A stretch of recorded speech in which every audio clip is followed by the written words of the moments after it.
anugerah Tuhan yang semakin besar dalam hidup kami, kasih Tuhan yang tidak pernah terbatas bagi kami, itulah merupakan suatu kebahagiaan dan sukacita yang boleh kami alami selalu Tuhan. Tuhan Yesus, terima kasih semuanya atas kasih pemeliharaan Tuhan bagi hidup kami. Saat ini Tuhan, dalam ibadah kami, persekutuan kami dengan Tuhan, sebentar lagi kami rindu dilawat oleh firman-Mu. Lawatlah kami Tuhan, pimpinlah kami dari awal pertengahan dan berakhirnya ibadah ini. Bila kiranya setiap firman yang Tuhan sampaikan bagi kami lewat hamba-Mu boleh mengubahkan kami dan boleh membawa kami lebih sungguh-sungguh lagi hidup di dalam Engkau. Terima kasih Tuhan, roh jahat yang tidak berasal daripada Tuhan kami usirkan di dalam nama Tuhan Yesus. Keluar dari tempat ini dan hanya darah Yesus saja yang berkuasa atas kami. Dalam nama Yesus Kristus kami menyambut firman Tuhan. Yang percaya katakan amin. Silakan dulu Bapak Ibu sekalian. Salam. Puji Tuhan. Haleluya. Bapak Ibu yang dikasihi Tuhan, kembali kita beribadah pada pagi hari ini. Kembali kita menikmati firman Tuhan. Tadi kita sudah banyak memuji-muji Tuhan, kita sudah banyak menyembah Tuhan. Dan saat ini tiba saatnya kita menikmati lawatan Tuhan lewat firman-Nya. Nah, hari ini saya akan menyampaikan firman Tuhan dengan tema Do It Now. Dalam bahasa Indonesianya, kerjakan sekarang. Puji Tuhan. Haleluya. Kenapa saya merindu mengangkat tema ini? Karena Tuhan ingin kita respon dengan firman. Tuhan ingin kita respon terhadap setiap perkataannya. Makanya saya di rumah ini sangat-sangat cerewet, sangat-sangat sering suka ngomel di rumah ini. Kenapa? Kalau saya panggil, kalau disuruh itu suka lama. Dan kalau minta, halo kamu di mana? Sini. Iya. Nanti datangnya besok. Sudah dikerjakan itu belum? Iya, nanti dikerjakan. Nanti dikerjakan sore. Tuhan tidak mau seperti itu. Tuhan mau kerjakan sekarang juga. Puji Tuhan. Kerjakan sekarang, bukan besok, bukan nanti, apalagi lusa. Ya. Do it now. Kerjakan sekarang. Hidup itu harus kita buat prioritasnya. Ada hal yang tidak penting. Apa hal yang tidak penting? Misalnya mengejar kekayaan, mengejar jabatan. Itu hal yang tidak penting, saudaraku sekalian. Kalau saudara-saudara hanya terlena untuk mengejar kekayaan, hanya terlena untuk mengejar jabatan, kedudukan, kehormatan, saya mau sampaikan, itu adalah hal yang tidak penting dalam kehidupan. Kalaupun itu ada, itu hanya merupakan suatu bonus. Ya. Tapi kalau ini tidak ada, kita tidak akan mati. Kalau ini tidak ada, kita tidak akan masuk neraka. Kenapa? Karena ini bukan hal yang penting. Kemudian hal-hal yang bisa ditunda. Apa hal yang bisa ditunda? Pengen bersenang-senang, jalan-jalan ke luar negeri atau kemana? Itu sebenarnya hal yang bisa ditunda. Tidak harus sekarang. Atau misalnya apa? Pengen shopping, belanja belinji. Saya lihat di iklan itu ada sepatu yang tuminya 15 cm. Pengen beli Wah. Langsung ke mall dan sebagainya. Walaupun nggak punya duit, rela minjam duit, bela-belain untuk memakai duit orang, hanya untuk hal-hal yang perlu ditunda sebenarnya. Saya mau sampaikan itu adalah hal yang bisa ditunda. Tapi yang terpentinglah ada hal yang urgent, ada hal yang prioritas yang harus dikerjakan sekarang juga.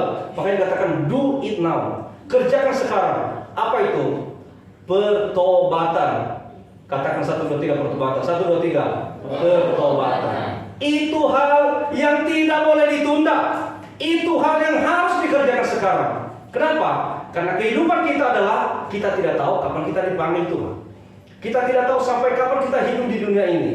Nah, kalau kita sudah siap, kita sudah tetap bertobat, maka kapanpun kita dipanggil kita siap.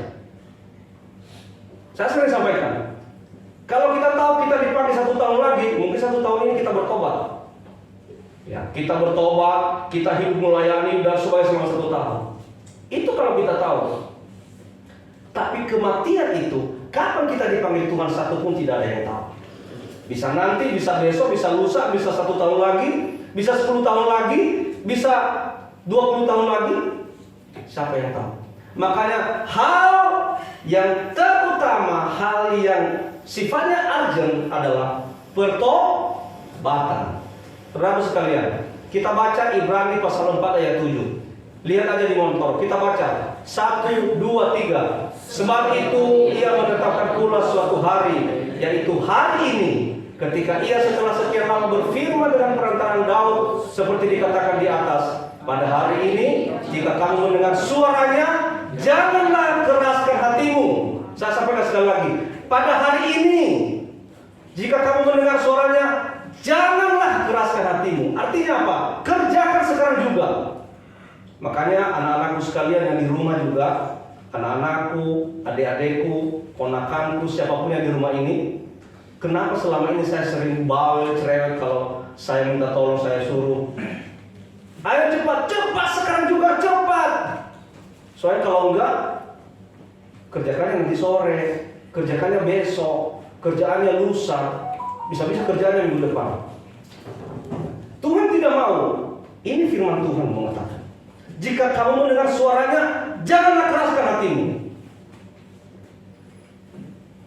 Respon sikap kita terhadap firman Tuhan tidak boleh ditunda. Perhatikan ya, setiap firman Tuhan yang saudara-saudara dengarkan di depan ini, setiap firman Tuhan yang terlintas di telingamu, ya, respon sekarang juga.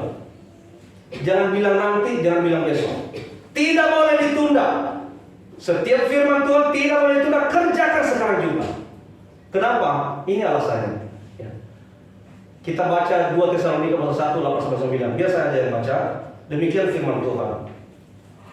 2 Tesalonika pasal 8 pasal 1 ayat 8-9. Kenapa kita itu tidak boleh menunda firman Tuhan?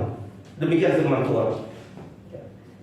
Dan mengadakan 2 Tesalonika pasal 1 ayat 8-9. Dan mengadakan pembalasan terhadap mereka yang tidak mau mengenal Allah dan tidak mentaati Injil Yesus Tuhan kita.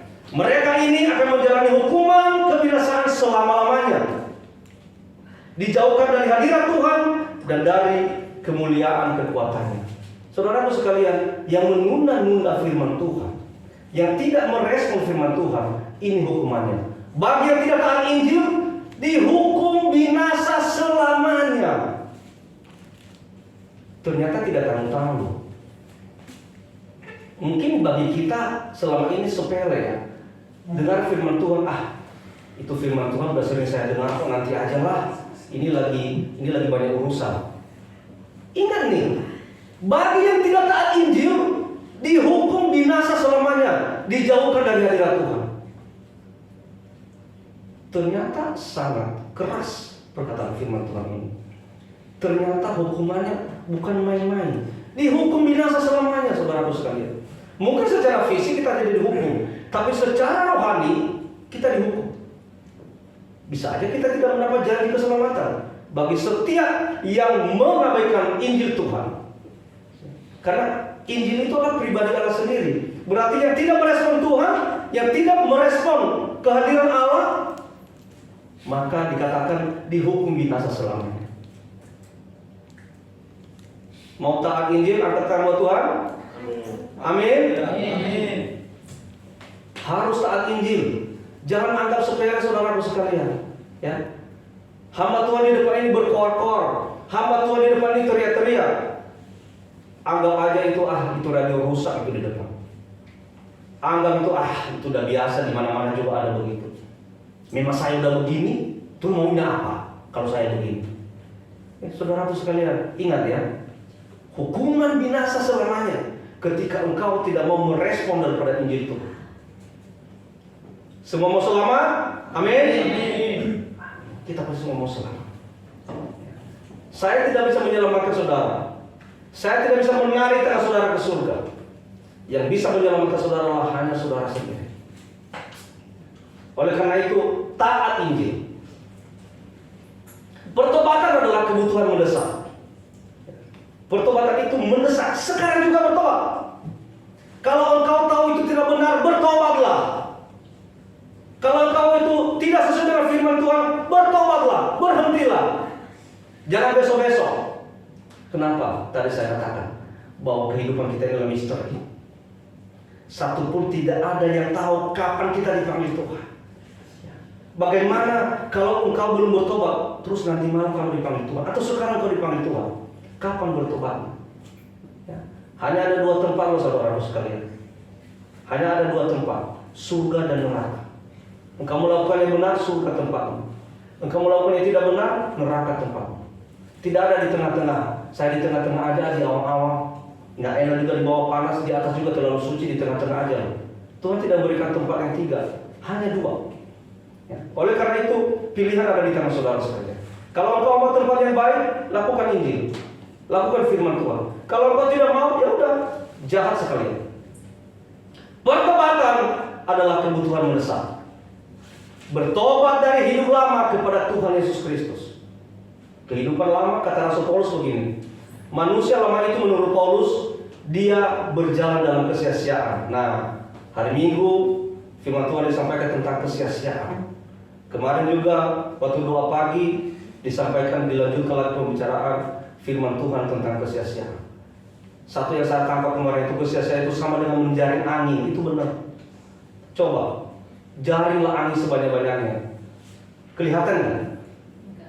Tidak kelihatan. Sama. Orang yang mengejar jabatan, orang yang mengejar kekayaan, sama kayak menjaring angin. Kita udah tahu kan, banyak tokoh-tokoh di negeri ini yang selama dia hidup mencari harta sebanyak-banyaknya. Pertanyaannya, ketika dia mati, dibawa itu ke kuburan? Tidak. Nanti yang Tuhan perhitungkan apa yang kamu buat selama kamu hidup. Itu yang Tuhan tanya. Tuhan tidak tanya berapa hartamu ketika kamu meninggal. Bagi dong. Allah kita itu maha kaya, bagi dia nggak penting. Yang Tuhan tanya apa yang kamu perbuat selama kamu hidup. Ya, makanya saudaraku sekalian, berjalan dalam kesia-siaan itu adalah manusia lama. Tinggalkan itu. Jauh dari Allah. Tidak mengenal Allah apalagi. Hidup tanpa makna. Tahu nggak hidup tanpa makna? Hidup ini tidak berguna. Hidup hanya untuk dirinya sendiri. Tidak berguna untuk orang lain. Tidak bermanfaat untuk orang lain. Tidak jadi contoh buat orang lain. Perkataannya, sikapnya, dia punya apa-apa juga hanya untuk dirinya sendiri.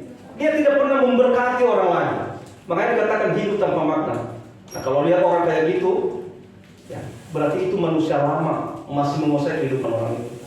Bangga dengan kekayaannya, bangga dengan hartanya, bangga dengan jabatannya, mengecilkan orang lain. Itu masih manusia lama, saudara sekalian. Serakah, tidak pernah bersyukur.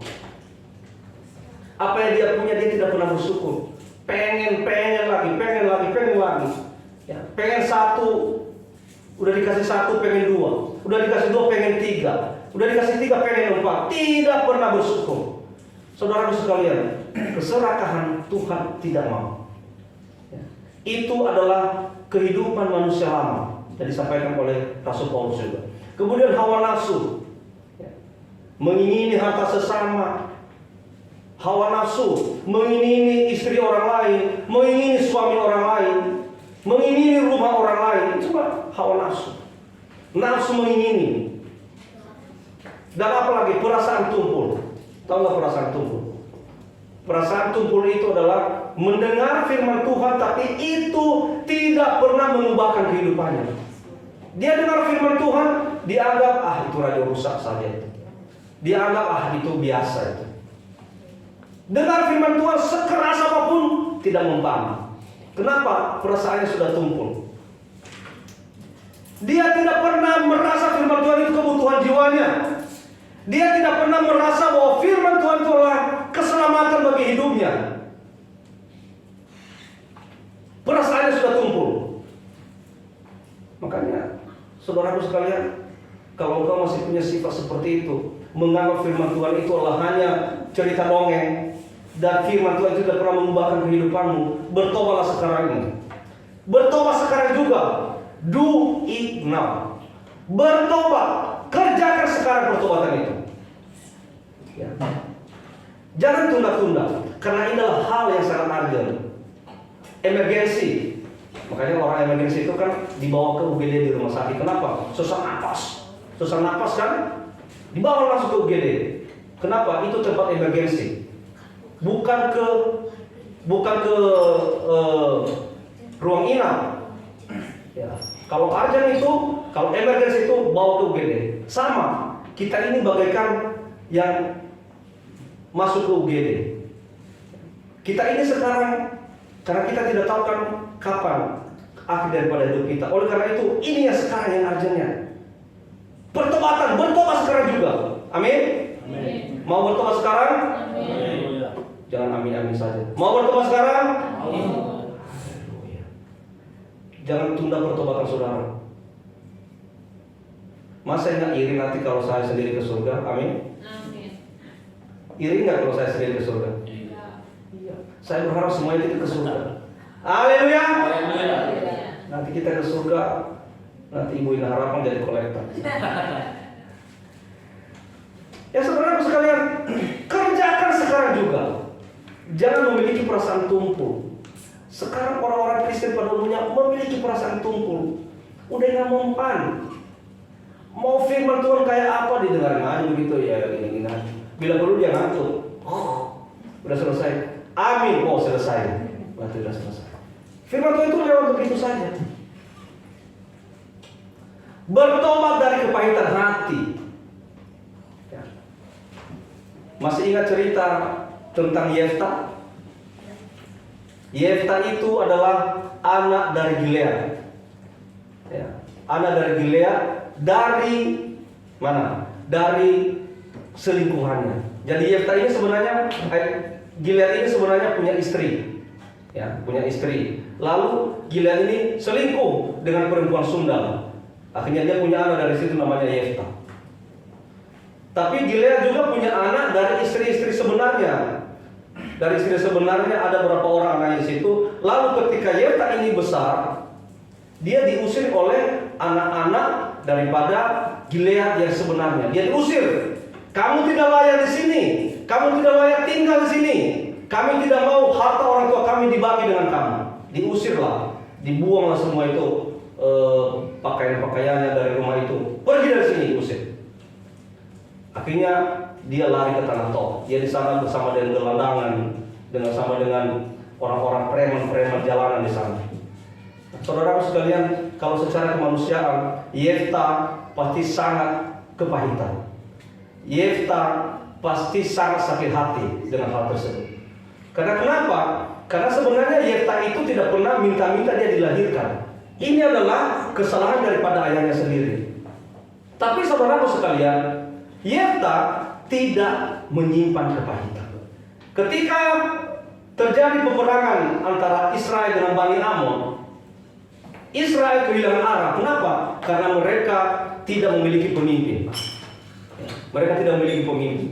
Sehingga orang-orang Israel ini kebingungan. Siapa yang bisa memimpin kita? Akhirnya mereka mencari. Oh iya, ada Yefta. Yefta ada di tanah Tob. Akhirnya tua-tua daripada Gilead ini pergi mencari Yefta untuk memimpin mereka berperang melawan Bani Amon. Sebenarnya kalau Yefta menyimpan kepahitan, dia tidak akan pernah mau. Enak aja. Sekarang kalian mencari saya. Tadinya kalian mengusir saya dari rumah. Sekarang kalian memanggil saya, meminta saya untuk memimpin perang. Tapi Yefta, kalian menganggap imannya itu jauh lebih mulia daripada harga dirinya. Akhirnya dia mau. Dia membuang kepahitan dalam hatinya. Dia mau bersama-sama dengan tua-tua Gilead untuk memimpin peperangan melawan Bani Amon. Dan tua-tua Gilead mengatakan, nanti kalau kita menang, kamu menjadi pimpinan atas kami. Kamu jadi tua-tua atas kami. Akhirnya mereka mengalahkan Bani Amon dan Yefta menjadi pemimpin atas mereka. Saudara sekalian, Yefta berhasil bertobat daripada kepahitan hati. Saya pernah mendamaikan keluarga yang 13 tahun suami istri itu berpisah. Rumahnya di sini dan mereka punya rumah satu lagi kayak di pos security itu. Jadi mereka di sini dan ayahnya di rumah yang di sana. 13 tahun. Hanya karena kepahitan dalam rumah tangga. Bapak Ibu saudara sekalian tahu nggak? Ketika bapaknya itu mau ke rumah ini, Apa yang dilakukan oleh anak-anaknya? Mereka teriak-teriak di jalan raya, maling, maling, maling. Sehingga satu kampung datang untuk mengejar maling itu. Ternyata siapa maling itu? Ayahnya sendiri. Kenapa? Anak-anaknya sudah kepahitan hati terhadap keadaan rumah tangga mereka. Sudah kepahitan hati dengan ayahnya sekarang. Nah, Bapak Ibu sekalian, bertobat dari kepahitan hati. Kalau kita tidak bertobat dari kepahitan hati, maka yang rugi adalah kita sendiri. Kita tidak bertobat dari kepahitan hati, belum tentu orang lain itu mikirin kita. Kita yang menyimpan kepahitan. Kemudian bertobat dari kebiasaan buruk. Bertobat dari kebiasaan buruk. Saya memberikan satu ilustrasi. Begini, ada seorang ayah dan seorang anak kecil. Lalu mereka sedang berjalan. Ketika mereka sedang berjalan, ayahnya menyuruh anak kecil ini, anaknya ini, ketemu di jalan itu ada rumput kecil. Lalu kata ayahnya begini, "Nak, tolong kamu cabut itu rumput kecil." Lalu anaknya datang, dia mencabut rumput kecil itu dengan gampangnya. Berhasil. Kemudian mereka berjalan lagi. Mereka ketemu ilalang. Katanya kepada anaknya, "Nak, tolong cabut ilalang itu." Lalu anak kecil ini datang mencabut ilalang itu dengan sekuat tenaga, dengan menghabiskan semua tenaganya, dan akhirnya dengan usahanya dia berhasil mencabut ilalang itu. Lalu mereka berjalan lagi. Mereka ketemu semua belukar. Ya, katanya sama anaknya, "Nak, tolong cabut semua belukar itu." Datang anak kecil ini dengan berbagai daya upaya dia mencabut semua belukar yang sudah besar. Tidak berhasil. Dengan berubah posisi tidak berhasil juga. Ke depan tidak berhasil juga. Ke belakang tidak berhasil juga. Dengan berbagai upaya tidak berhasil juga. Akhirnya kata gini, "Pak, maaf saya tidak bisa. Keras. Saya tidak kuat." Akhirnya datanglah ayahnya memanggil anak kecil, dia peluk anaknya. "Oh ya udah nak, gini nak, kamu tahu maksud Papa? Apa Pak? Begitulah kebiasaan buruk.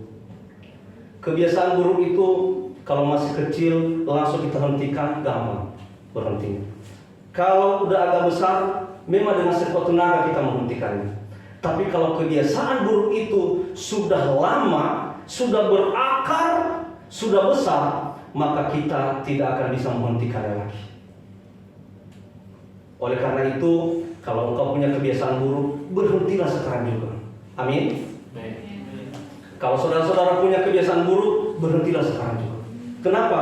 Jangan kayak semua belukar. Jangan kebiasaan buruk itu dipiara.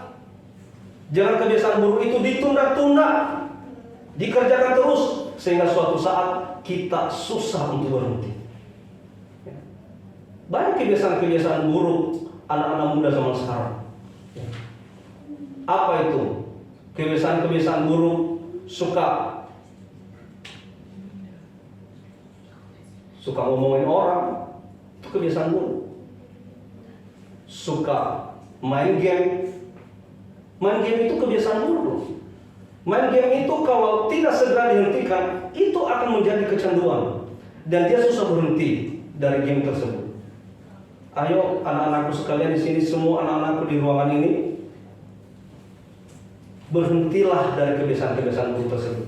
Kenapa? Kebiasaan buruk tersebut, walaupun dari kecil, kalau kita tidak segera berhenti, maka itu lama-lama akan menjadi kebiasaan buruk yang besar, dan kita tidak bisa berhenti dan keluar daripada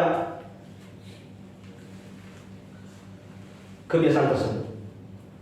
Sehingga itu menjadi kebiasaan buruk yang sudah menjadi bagian dari kehidupan kita. Bertobatlah semuanya. Yang suka main-main game, tidak tahu waktu, berhentilah. Yang suka buka-buka YouTube tidak tahu waktu, berhentilah. Apalagi buka YouTube, buka situs-situs yang tidak terpuji, bertobat sekarang juga. Amin. Amin. Bertobat. Karena itu akan merusak mental anak-anak kita. Dan bukan juga hanya anak-anak loh sekarang, orang-orang tua juga banyak yang buka-buka YouTube tidak, situs yang tidak benar. bertobat sekarang juga.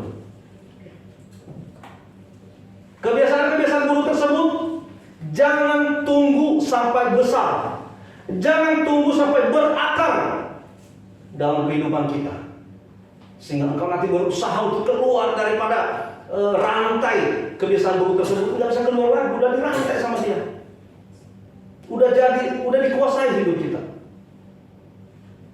Ada istilahnya begini, kalau kita pergi kemana-mana, ya, kalau kita pergi kemana-mana lupa bawa dompet, nggak begitu panik. Ya udahlah, nanti minta sama teman-teman di kantor. Jadi udah jangan, ya udah lupa, ya udah nanti aja lah, nggak apa-apa kok. Pertanyaannya, kita pergi kemana-mana, kalau lupa HP, panik nggak? Panik, wih HP, aduh balik ini, aduh mana ini? Balik langsung. Kenapa? Ada apa dengan HP tersebut? Ada apa dengan HP tersebut? Bisa aja dalam HP tersebut ada rahasia. Kemudian kalau nggak ada HP nanti nggak bisa ngapa-ngapain di tempat kerjaan, nggak bisa main YouTube, nggak bisa main game, nggak bisa kontak-kontakan sama teman dan sebagainya. Itu kebiasaan buruk, saudara. Ya saudara sekalian, jangan sampai engkau dijajah oleh kemajuan teknologi sekarang. Ya, tapi engkau harus menjajah mereka. Engkau yang berkuasa atas semua yang Tuhan ciptakan, karena manusia itulah makhluk yang mulia. Puji Tuhan. Do it now. Kerjakan sekarang. Apa itu? Hidup dalam rencana Tuhan. Katakan sama-sama, hidup dalam rencana Tuhan. 1, 2, 3. Hidup dalam rencana Tuhan. Itu yang kita kerjakan sekarang. Kerjakan sekarang, hidup dalam rencana Tuhan. Bertobat. Jangan menganggap biasa hidup ini, saudara sekalian. Ya, saya mau sampaikan ya, jangan terlalu menganggap biasa kehidupan ini. Ya. Ingat, hidup kita semua adalah milik Tuhan. Kita sudah ditebus lewat darahnya di kayu salib. Makanya janganlah perlakukan hidupmu seenak-enakmu. Ya. Kita ini sudah ditebus oleh Tuhan. Kalau kita memperlakukan hidup kita seenak-enak kita, maka Tuhanlah yang marah. Tuhanlah yang menegur kita. Enak aja kamu memperlakukan hidupmu. Hidupmu kan milikku. Kenapa kamu memperlakukan hidupmu seenak-enakmu? Apakah kamu tidak sadar bagaimana pengorbananku di kayu salib untuk menebus hidupmu? Ya. Kita harus membuka pandangan rohani kita, mata rohani kita, untuk melihat semuanya ini, supaya kita tidak seenak-enaknya, semena-mena untuk melakukan kehidupan kita. Jangan seperti Yunus. Yunus diperintahkan oleh Tuhan pergi ke Niniwe. Untuk apa? Untuk menyampaikan Injil kepada Niniwe. Bertobatlah kalian semuanya. Kalau enggak, maka dalam 40 hari Tuhan akan mengembalikan Niniwe. Pertanyaannya, Yunus ke sana enggak? Enggak. Tuhan suruh ke sana, Yunus kemana? Ke sini. Kenapa? Yunus takut. Niniwe itulah kota yang sangat luas dan kota yang sangat modern pada saat itu. Ya, mungkin kalau sekarang dia kota Jakarta, kota yang sangat modern. Tapi Niniwe ini sekarang itu kan ibu kota daripada Syria. Niniwe itu ibu kota daripada Syria. Lalu ketika Tuhan menyuruh ke sana, Yunus takut. Kenapa? Karena Niniwe itu disitulah biangnya korupsi, kolusi, nepotisme, pembunuhan. Makanya kan diistilahkan di sana itulah kota darah. Sering terjadi pembunuhan. Mereka suka melakukan invasi. Tahu nggak invasi? Mereka suka masuk ke wilayah negara lain atau daerah lain dengan menggunakan kekuatan senjata mereka. Dan setelah mereka masuk ke situ, mereka nanti akan menguasai negara itu. Mereka suka invasi ke daerah lain. Apalagi mereka suka menipu. Mereka suka menipu negara lain atau daerah-daerah lain untuk mereka kuasai. Kemudian tentara-tentara mereka itu, tentara-tentara daripada Niniwe itu suka melakukan pembunuhan, mutilasi, apalagi terhadap tawanan-tawanan di sana dan musuh-musuh mereka. Mereka suka melakukan main hakim sendiri. Yang penting pembunuhan itu bagi mereka udah hal yang biasa. Lah, Yunus bingung. Allah nyuruh saya ke sana, ya benar aja. suruh menginjil ke sana. Ya benar aja. Apa leher saya nggak dipotong ke sana? Ketakutan Yunus. Karena kenapa? Dia pakai pikirannya sendiri. Dan alasannya apa lagi? Karena Niniwe ini, ya, Niniwe ini ibu kota daripada Asyur ini musuh daripada Israel. Yunus mau Niniwe ini dihukum oleh Tuhan. Yunus mau Niniwe ini ditunggangbalikan oleh Tuhan. Kenapa? Karena itu musuh Israel. Makanya ketika Allah tidak jadi menghabiskan atau menunggangbalikan daripada Niniwe, Yunus itu begitu kecewa, kesal sama Tuhan. Bagaimana sih Tuhan ini, yang benar aja Tuhan. Ini kan musuh Israel, ini kan musuh umat pilihanmu. Kok nggak jadi ditunggangbalikan? Kenapa? Yunus masih memakai akal pikirannya.